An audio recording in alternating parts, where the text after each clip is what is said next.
Si Pablo. Dati tingin ko sa kanya weirdo.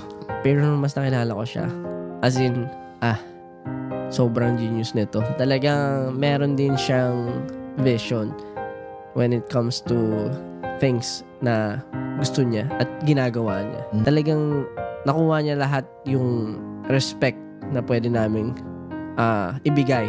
Si Ken, una pa lang, alam ko na, talented. Sobra. Nakita ko siya, nagpa-perform. Sabi ko, grabe tong taon to. Lumilipad. Tapos nung nalaman ko na kumakanta siya, Okay. ayun na, sabi ko, siya na yung panlima natin.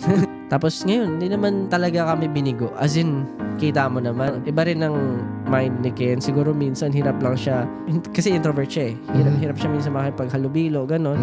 Pero alam mo sa utak niya, laging meron siyang iniisip na something for his craft or for the entire thing. Kita mo naman nag-reflect din sa music niya, ibang klase, ibang levels. Si Justin, isa siya sa mga pinaka-creative na tao na nakilala ko. As in, pag meron akong creative decisions, tatanungin ko siya, parang mapapakonsult, okay ba to?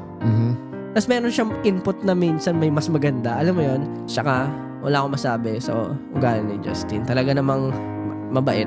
Ayun, mabait. Ever since, ngayon nga, buti nga, napaproud na ako sa kanya. Medyo nagiging, suwail na eh. Sumasagot ka na. I'm proud of you. Hindi ganun. Si Stel, ay wala.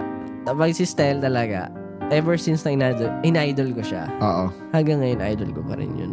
Ibang klase talaga. Yung talent niya, alam mo, tsaka yung humor niya, pag pinagsama-sama, unmatched, talagang hindi siya matatapatan ng basta kung sino-sino lang. As in, very natural. Hindi niya na kailangan ng kahit anong Pilit. palabok o ano pa yan. Ano mo yun? Siya na yan. Alam mo, buhat-buhat niya rin kami noong mga panahon na, alam mo yun, na wala kami ng mga resources pa. Dalang-dala talaga kami ni Stel. Hanggang ngayon, tinitingala ko pa rin siya. Idol.